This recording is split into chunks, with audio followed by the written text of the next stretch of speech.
Hello friend, आपका स्वागत है आपके अपने यूट्यूब चैनल ऑनलाइन शिक्षण पर।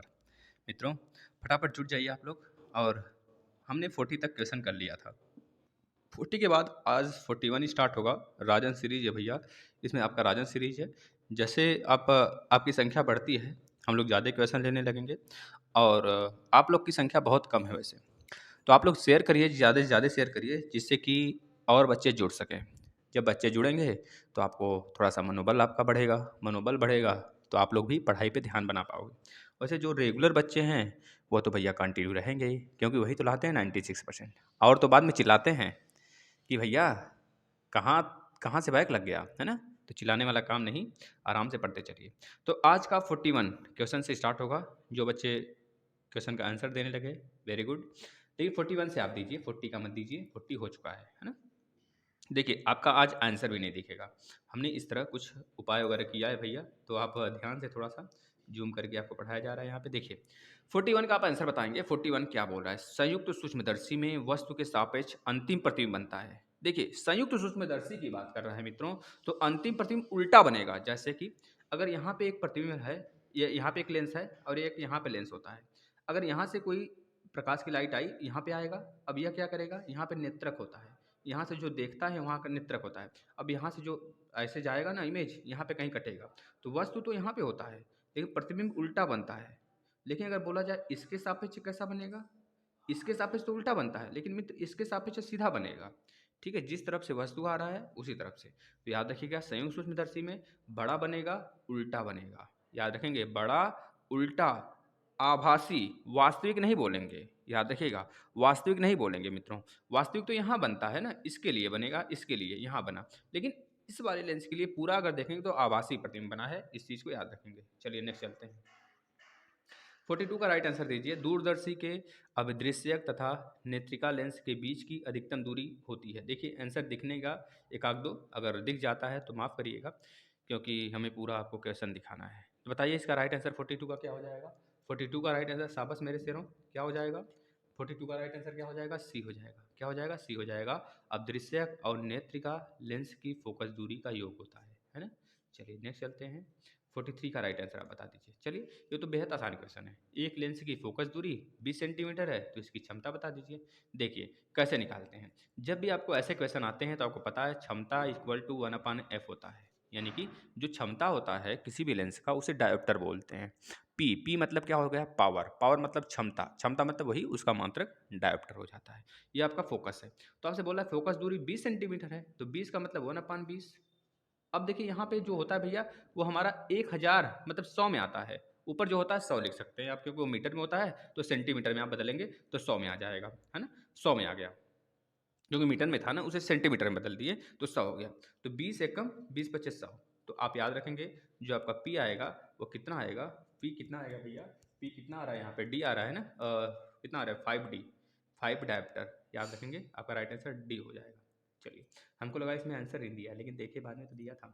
चलिए 44 का राइट आंसर बता देंगे। एक उत्तल लेंस की क्षमता 2 डायोप्टर है, तो इसकी फोकस लेंस बता दीजिए। यह भी बहुत सिंपल है। तो इसमें क्या करना है, क्षमता दिया है 2, तो 2 बराबर 1/f कर दीजिए, है ना? अब इस किस में दिया है, हमको सेंटीमीटर में लाना है, ये तो मीटर में है 1 मीटर।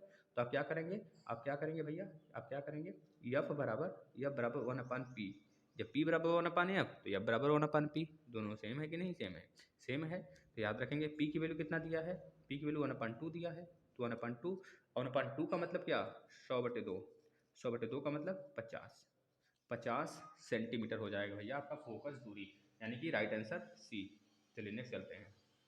नेक्स्ट 44 का राइट आंसर बता देंगे। दूरदृष्टि दोष से पीड़ित व्यक्ति का निकटतम बिंदु कितना होता है? दूरदृष्टि से पीड़ित है तो निकटतम बिंदु तो अनंत ही होगा ना? अनंत होगा कि नहीं होगा? बताइए, दूरदृष्टि से पीड़ित व्यक्ति का निकटतम बिंदु कितना होगा? एक चीज ध्यान से सोचिए दोस्तों, ये आंसर नहीं होगा। ध्यान सोचिए, हम सोच लिए थोड़ा सा, तो इस वजह से बताइए आपका राइट आंसर या नहीं होने वाला है। दूरदृष्टि से पीड़ित है ना, दूरदृष्टि से पीड़ित है, दूर के लिए नहीं बोल रहा है वह। अगर दूर के लिए बोलता तब अनंत हो जाता, लेकिन दूरदृष्टि से पीड़ित है मतलब दूर की चीज उसे दिखाई दे रही है, उसको नज़दीक की चीज़ नहीं दिखाई दे रही है। तो इसका मतलब 25 सेंटीमीटर से अधिक पर केवल आप लगा देंगे, 25 सेंटीमीटर से अधिक पर। राइट आंसर सी हो जाएगा इसका, है ना? चलिए नेक्स्ट 46 का राइट आंसर बता देंगे। 46 का राइट आंसर फटाफट बताएंगे। किसी गैस में निम्न प्रकार की तरंगें उत्पन्न हो सकती हैं। किसी गैस में गैस है तो उसमें ज़ाहिर-सी बात है भैया तरंग क्या होगा? अनुदैर्ध्य ही होगा। अगर वहाँ पे ठोस होता तो अनुदैर्ध्य ना होके अनुप्रस्थ हो जाता, है ना? याद रखेंगे। सॉरी फ्रेंड, सॉरी, देखिए ध्यान से देखिए। थोड़ा-सा पानी पी लिए भैया, गला जल रहा था। तो केवल अनुदैर्ध्य होगा, केवल अनुप्रस्थ होगा। इसका राइट आंसर तो भैया आपका बी ही हो जाएगा। 46 का राइट आंसर बी लगाइएगा। अनुदैर्ध्य मतलब कि ध्वनि तरंगों की बात करता है और अनुप्रस्थ अनुदैर्ध्य दोनों में प्रकाश तरंगे विचरित कर सकती हैं, क्योंकि प्रकाश तरंगे जो होती हैं एक ऊर्जा का पुतली होती हैं, ऊर्जा का एक बॉन्ड होती हैं।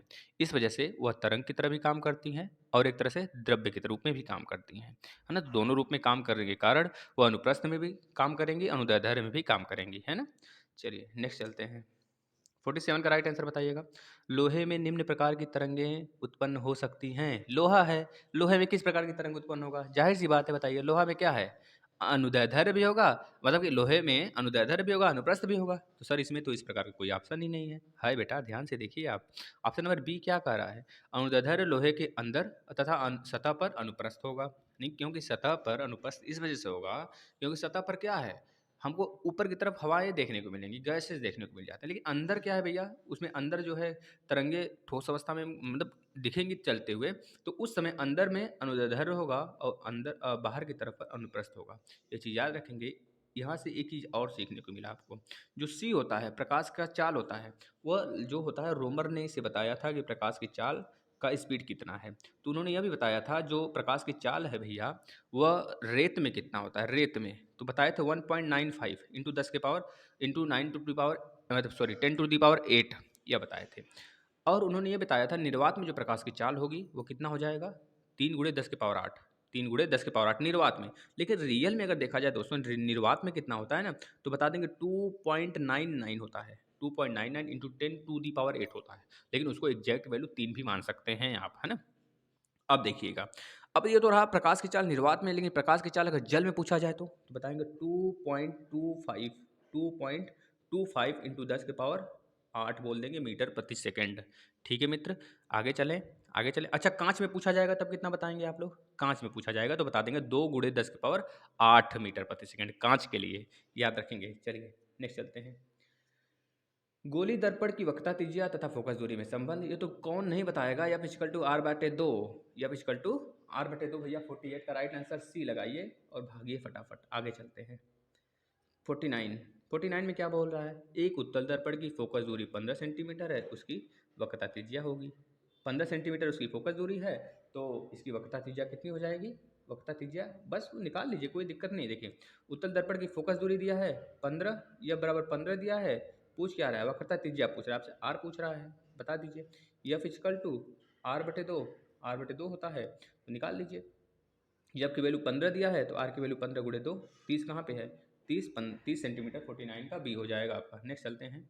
उत्तल लेंस से समान आकार का प्रतिबिंब बनने के लिए लेंस की मुख्य अक्ष पर वस्तु को रखना होगा। अब जाहिर सी बात है, 6 प्रकार की लेंस में, मतलब उत्तल लेंस में प्रतिबिंब बनता है, 6 प्रकार से बनता है। तो हमको समान आकृति का बनाना है। समान आकृति बनाने के लिए क्या होगा? जो हमारा लेंस होता है उत्तल लेंस, ये हमारा मुख्य अक्ष होता है, ये हमारा एफ होता है फोकस, ये हमारा 2F होता है ना? इधर भी एफ होगा, एफ डैश कर लीजिए, इधर 2F होगा। जब हम एफ पे रखते हैं प्रकाश को, और यहाँ से लाइट गुजरती है, एक हमारा ऐसे गुजरती है, ऑप्टिकल सेंटर से गुजरती है, ऐसे चली जाती है। एक तो यहाँ पे लड़ती है, फोकस होकर जाती है, और कहीं मतलब यहीं पे काटती है, फोकस पर ही काटती है। तो इस प्रकार देखते हैं वस्तु के बराबर ही प्रतिबिंब बनता है, तो इसे बोलते हैं वस्तु के बराबर प्रतिबिंब, उल्टा, वास्तविक और वस्तु के दूसरी तरफ, ऐसे बोलते हैं। तो 50 का राइट आंसर क्या हो जाएगा? देख लीजिए आप। 50 का राइट आंसर आपका सी होने वाला है। लेंस की फोकस दूरी से दोगुनी दूरी पर, है ना, दोगुनी दूरी पर बनेगा। क्योंकि लेंस की जो फोकस दूरी है, फोकस दूरी से दोगुनी दूरी, फोकस और 2F, मतलब कि फोकस तो यह हो गया, अब फोकस से दोगुनी दूरी एफ होता है, 2F होता है। जैसे आर बराबर, मतलब व्यास क्या होता है? डायमीटर बराबर 2R होता है ना, बस वही चीज़ें अभी है, याद रखेंगे। चलिए नेक्स्ट। एक व्यक्ति दर्पण में अपना सीधा तथा बड़ा प्रतिबिंब देखता है तो वह दर्पण है। सीधा तथा बड़ा देखता है तो बहुत बार हमने आपको बताया भैया, यह अवतल दर्पण ही होगा। याद रखिएगा, अवतल दर्पण का एक कंडीशन है, जब वस्तु जो है हमारा फोकस और पोल के बीच में आ जाता है तो वस्तु का प्रतिबिंब जो है बहुत बड़ा बनता है, सीधा बनता है, वास्तविक बनता है। वास्तविक बनता है नहीं, आभासी बनता है। और वस्तु के ही तरफ बनता है। इस चीज़ को याद रखेंगे। नेक्स्ट चलते हैं। पीले रंग का तरंगदैर्ध्य बता दीजिए। हमने आपको विधिवत याद करवाया था, विधिवत याद करवाया था। विविग्योर, बी आई, देखिए हम इधर से लिखते हैं, we I B ji Y O R, विविग्योर। विविग्योर में वी देख रहे हैं वायलेट है, आर रेड है, तो 52 में आप देख लीजिए, 52 में सी जो है, सी इसका राइट आंसर हो जाएगा 6600, मतलब कि 6000 एंगस्ट्रॉम हो जाएगा भैया। पीले रंग का तरंगदैर्ध्य यहाँ पे है, सबसे ज़्यादा तरंगदैर्ध्य रेड का होता है। कितना होता है तो बता देंगे, 1400 के आसपास में होता है ना भैया। कितना होता है, 1400 के आसपास में होता है, 1200 1400 के आसपास में होता है, तेज होता है काफ़ी। तो याद रखेंगे, इसका राइट आंसर 6000 हो जाएगा। नेक्स्ट चलते हैं। निम्न में से सही संबंध है। अब देखिए हम आपको यहाँ पे प्रिज्म बनाते हैं, आप विधिवत सारे कलर याद कर सकते हैं। प्रिज्म देखिएगा, अगर ये प्रिज्म है, प्रिज्म ध्यान से देखेंगे आप कभी भी गलती नहीं करेंगे। प्रिज्म है, यहाँ पे रेड होता है, यहाँ पे रेड होता है, यहाँ पे ग्रीन होता है, यहाँ पे ब्लू होता है, ठीक है ना, और यहाँ पे वाइट होता है बीच में। तो यहाँ से एक एरो खींच दीजिए, एक यहाँ से खींच दीजिए, एक यहाँ से खींच दीजिए। अब जो यहाँ से खींचेंगे, यहाँ पे पिकॉक होता है, पिकॉक होता है, लिख लीजिए पिकॉक। और यहाँ पे क्या होता है, यहाँ पे होता है मेजेंटा, क्या लिख लेंगे, मजेंटा लिख लेंगे। और यहाँ पे क्या होता है, यहाँ पे लिख लेंगे, यहाँ पे पीला होता है, पीला कलर होता है, पीला। अब देखिए आप विधिवत इसे याद कर सकते हैं। जैसे लाल और पिकॉक मिलके, लाल और पिकॉक मिलके क्या बनाता है, वाइट बनाता है। ग्रीन और मेजेंटा मिलके वाइट बनाता है। रेड ग्रीन ब्लू मिलके भी वाइट बनाते हैं, याद रखेंगे। अब देखिए ग्रीन आपसे क्या पूछा है, सही संबंध बताइए। तो लाल और हरा मिलके क्या बनाएगा, देखिए लाल और हरा मिलके क्या पीला दिया है, नहीं दिया है, तो पहला वाला काट दीजिए, गलत हो गया, है ना। अब हरा, दूसरा बी ऑप्शन देखिए, हरा और नीला मिलके श्वेत बनाते हैं, तो हरा मतलब यहाँ पे ग्रीन और नीला मिलके पीकॉक बन रहा है, मतलब यह वाला भी ऑप्शन आपका नहीं होगा, गलत काट दीजिए। सी वाला ऑप्शन देखिए, नीला प्लस लाल, नीला प्लस लाल मतलब कि यह लाल है, यह नीला है ब्लू, यह मिलके क्या बना रहा है, मजेंटा बना रहा है, नहीं ये भी गलत है, ये भी काट दीजिए। 53 का आंसर देखिए, लाल हरा नीला मिलके श्वेत बना रहा है, हाँ, तो राइट आंसर आपका डी ही होगा। तीनों कलर मिलके हमेशा सफ़ेद बनाते हैं भैया, है ना, सफ़ेद बनाते हैं, तो राइट आंसर डी। नेक्स्ट चलिए। यदि लाल गुलाब को पीले प्रकाश में देखा जाए तो किस रंग का दिखेगा। तो जाहिर सी बात है, कोई भी प्रकाश हो अगर दूसरे प्रकाश की किरण में देखते हैं तो राइट आंसर उसका हमेशा काला आता है। याद रखिएगा भैया, काला आएगा, है ना। ठीक है, चलिए नेक्स्ट चलते हैं। श्वेत प्रकाश के निम्नलिखित रंगों में से किस रंग की तरंगदैर्ध्य न्यूनतम होती है। तो श्वेत प्रकाश की जाहिर सी बात है, जो सबसे नीचे है, जिसकी एनर्जी सबसे ज़्यादा है, जिसकी आवृत्ति सबसे ज़्यादा है, जो सबसे ज़्यादा फैलता है, उसी की आवृत्ति, उसी की तरंगदैर्ध्य सबसे कम होगी। ऊपर वाला जो रेड होगा उसका तरंगदैर्ध्य ज़्यादा होगा। जो हम ट्रैफिक में यूज करते हैं, जो हम हवाई जहाज़ के सिग्नल देने में यूज करते हैं, यह सब सारी जगह जहाँ खतरा का निशान होता है ना, तो वह तो रेड होता है, रेड का तरंगदैर्ध्य ज़्यादा होता है, इस वजह से दूर से दिखाई देता है। तो विबग्योर में सबसे नीचे वायलेट होता है, यानी कि बैगनी, तो आप याद कर लेंगे बैगनी इसका राइट आंसर हो जाएगा। 55 का आंसर हो गया। चलते हैं 54 और 56 की तरफ। मानव नेत्र में रेटिना के किस स्थान पर वस्तु का प्रतिबिंब बनने से देखिए भैया, बनने से यह वस्तु दिखाई नहीं देगी। तो जाहिर सी बात है, पीत बिंदु होगा क्या, नहीं मित्रों, पीत बिंदु नहीं होता, येलो स्पॉट नहीं आता है, येलो स्पॉट नहीं, इसका राइट आंसर अंध बिंदु होता है, ब्लैक ब्लैक पॉइंट जिसे बोलते हैं हम लोग ना, ब्लैक स्पॉट बोलते हैं, जो कि हमारे तंत्रिका तंत्र को इफेक्ट करता है, हमारे लाइट को सही से नहीं बनने देता है, धुंधली चीज़ें दिखाई देती हैं। राइट आंसर 56 का हो जाएगा, बी हो जाएगा मित्रों। चलते हैं नेक्स्ट। मानव नेत्र में स्पष्ट प्रतिबिंब बनने के कारण, स्पष्ट प्रतिबिंब बनने के कारण बताइए क्या होगा, स्पष्ट प्रतिबिंब बनने के कारण क्या हो सकता है। इसमें तो हमको साफ साफ दिख रहा है, स्पष्ट प्रतिबिंब बनने के कारण क्या होता है कि नेत्र लेंस की वक्रता त्रिज्या का आवश्यकता अनुसार कम या अधिक होना, यही तो है। नेत्र लेंस का जब प्रतिबिंब, स्पष्ट प्रतिबिंब देखते हैं हम लोग कैसे, जब नेत्र लेंस का वक्रता त्रिज्या जो होता है वो आवश्यकता अनुसार ही कम और ज़्यादा होगा, तभी तो होगा। जो हमारी सिलरी मसल होती हैं, जो हमारे आँख का जो यह होता है भैया, क्या कहते हैं ना, लेंस होता है, सिलरी मसल उसको पकड़ी रहती हैं।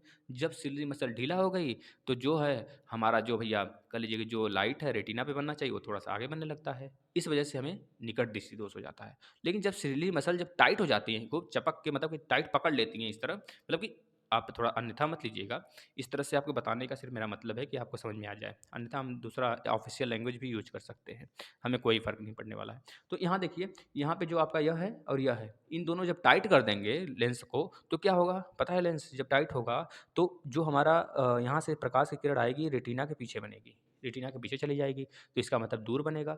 जब दूर बनेगा तो इससे हम समझ गए कि हमारा क्या होगा, दूरदृष्टि दोष हो गया, दूर की चीज़ें दिखाई देंगी, निकट की नहीं दिखाई देंगी। बस यही तो है इसका खेला, हमने बताया था आपको। जब बता रहे थे तो कुछ बच्चे बोल रहे थे भैया नेत्र तो है ही नहीं सिलेबस में। अब समझ में आ रहा है कि नहीं नेत्र है कि नहीं है? तो देख लीजिएगा वीडियो भैया जो बोल रहे थे। इसका 57 का सी हो जाएगा। पेचिस, पेचिस नामक बीमारी में निम्नलिखित में से कौन-सा सूक्ष्म जीव उत्तरदायी होता है? मतलब कि एंटीवायरस उसका पूछ रहा है, कौन है उसका बता दीजिए 58 का। इसमें तो सीधा-साधा है, इसमें कोई एक्सप्लेनेशन भी नहीं है, डायरेक्ट आप आंसर बताएँगे। एंट अमीबा करके होता है, एंट अमीबा हिस्टोलिसिस, है ना दोस्तों? हिस्टोलिटिका याद रखेंगे। 59 का क्वेश्चन का आंसर दीजिए। 59 का भैया बता देंगे, किसी वस्तु को जल में पूर्णतः डुबोकर उस पर लगने वाला उत्प्लावन बल वस्तु का भार क्या करता है? क्या करता है?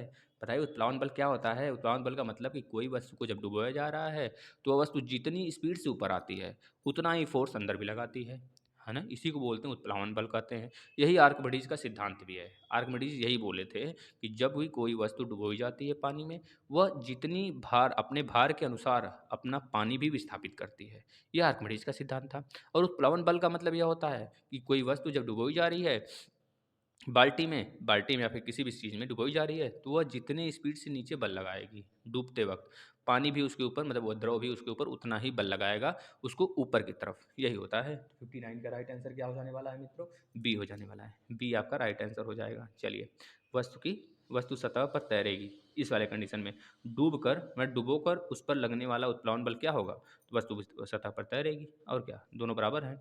ऊष्माधारिता का मात्रक है, तो कौन नहीं बताएगा? बच्चा बच्चा बताएगा, जो नहीं बचाएगा भैया पीटा जाएगा। ऊष्माधारिता का मात्रक, यहाँ पे तो केल्विन दिख नहीं रहा है, तो आधे लोग केल्विन मारते है ना है ना? इसका राइट आंसर क्या हो जाने वाला है? 60 का ए हो जाने वाला कैलोरी। कैलोरी देखते होंगे जब आप बिस्किट खाते होंगे, जब आप चॉकलेट खाते होंगे, जब आप टॉफ़ी खाते होंगे।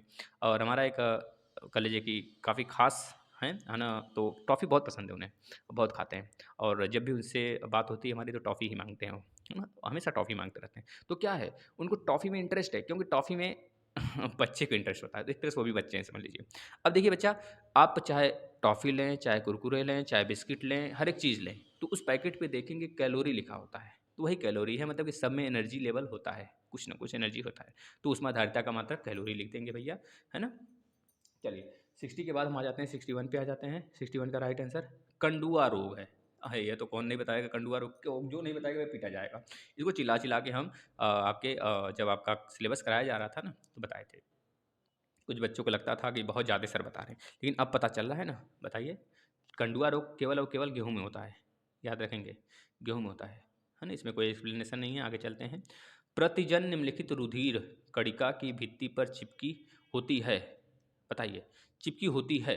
तो इसका राइट आंसर क्या हो जाएगा? 62 का भैया, 62 का क्या हो जाएगा? Red blood cells, red blood cell भैया, red blood cell RBC. RBC और डब्ल्यूबीसी का अनुपात कितना होता है? 1:600 होता है, याद रख लेंगे, है ना दोस्तों? जैसे जैसे हम ऊंचाई पर जाएंगे हमारी आरबीसी की संख्या बढ़ती चली जाती है, याद रखेंगे मित्रों। प्लेटलेट्स की अगर संख्या घटेगी तब हमको क्या होगा? जॉइंडिस होगा। हमको क्या होगा? हमको कह लीजिए कि टाइफाइड होगा, हमारा हमारा हमको कमजोरी आएगी, है ना? ये बहुत सारी चीज़ें होने लगती हैं। तो प्लेटलेट्स, कह लीजिए कि प्लेटलेट जो हमारे सामान्य स्थिति में देखा जाए कितना होता है, तो बता देंगे 1.5 लाख से लेकर 3 लाख तक होना चाहिए, इनकी संख्या होनी चाहिए। नहीं तो फिर अन्यथा हमें दिक्कत होने लगती है, प्रॉब्लम्स होने लगते हैं, बहुत तरह के प्रॉब्लम्स। मतलब कह दीजिए कि एक तरह से मतलब एनर्जी घटने लगती है, एनर्जी ही नहीं रहती शरीर में, ऐसा लगता है। 63 का राइट आंसर बता देंगे। एकांक क्षेत्रफल पर लगने वाले अभिलंबवत बल को कहते हैं, एकांक क्षेत्र पर लगने वाले अभिलंबवत बल को क्या कहते हैं मित्र? सारे मित्र हमारे बताएंगे। 63 का राइट आंसर क्या हो जाने वाला है? बी हो जाने वाला है, प्रेशर। क्या हो जाएगा? प्रेशर हो जाएगा मित्रों, है ना? चलिए नेक्स्ट चलते हैं।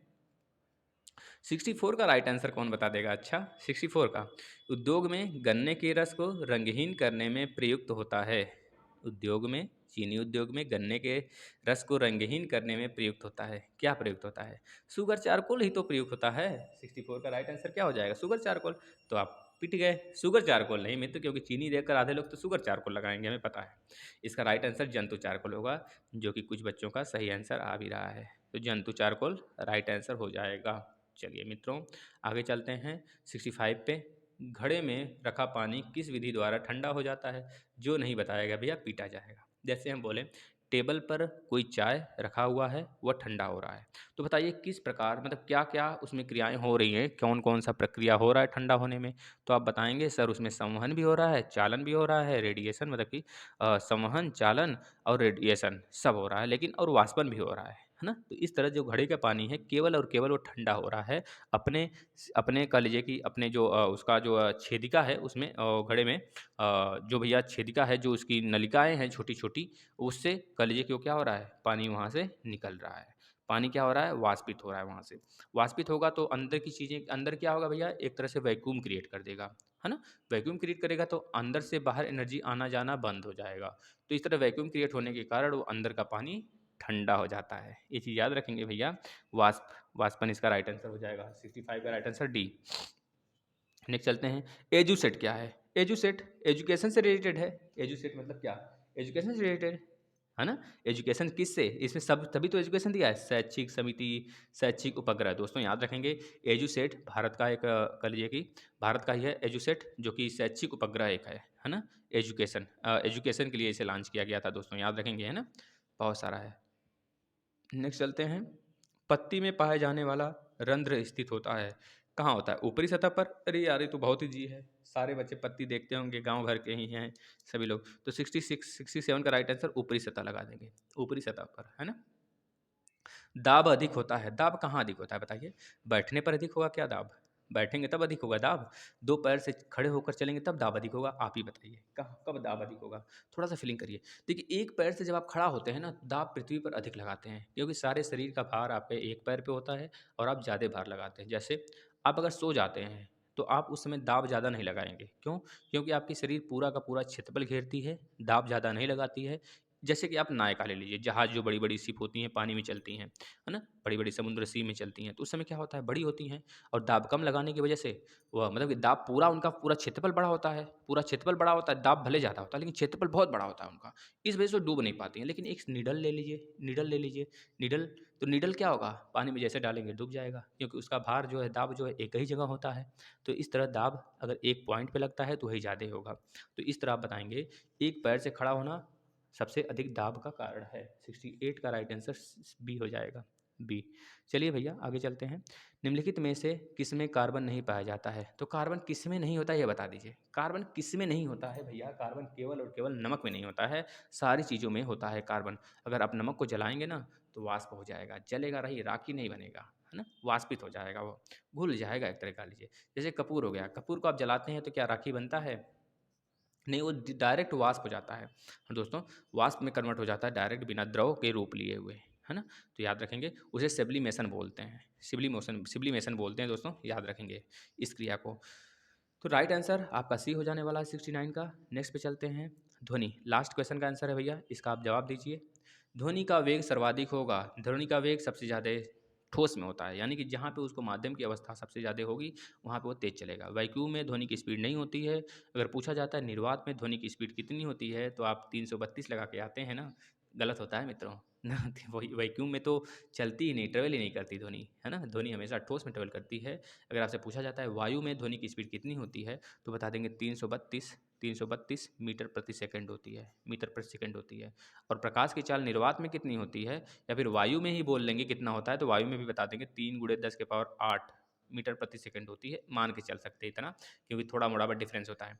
तो आप बताइए जब बिजली कड़कती है या फिर आप कभी अपना टेलीविज़न वगैरह स्टार्ट करते हैं तो आपको सबसे पहले क्या चमकता है? पर सबसे पहले आपको लगता है कि हाँ लाइट चमका, फिर इसके बाद साउंड आता है। इसी तरह बिजली भी जब कड़कती है तो सबसे पहले हमको लाइट दिखाई देता है, फिर आवाज़ कड़कती है। तो इस तरह हम ज्ञात कर सकते हैं कि जो हमारा लाइट की स्पीड है ज़्यादा है ध्वनि की अपेक्षा, है ना मित्रों? चलिए आज का सेशन इसी में समाप्त करते हैं, मिलते हैं नेक्स्ट वीडियो के साथ और अपना थोड़ा सपोर्ट करिए आप लोग। और एक बात और आप लोग को थोड़ा बताने वाले हैं, चलिए करंट का भी अगर कोई पढ़ना चाहता है तो करंट के लिए भी एक चैनल बनाया गया है उसके लिए, तो वो भी आ सकते हैं करंट देखने के लिए, है ना? उसका नाम है भैया, सर्च करेंगे तो आ जाएगा, करंट हेवन करके है, तो आ सकते हैं अगर है ज़रूरत तब आपको, है ना? वैसे तो करंट मैक्सिमम एग्ज़ाम में पूछे ही जाते होंगे, तो आप आ सकते हैं वहाँ पे, उसको सब्सक्राइब करके डेली करंट अफेयर भी देख सकते हैं अपना, है ना? चलिए, धन्यवाद मित्रों।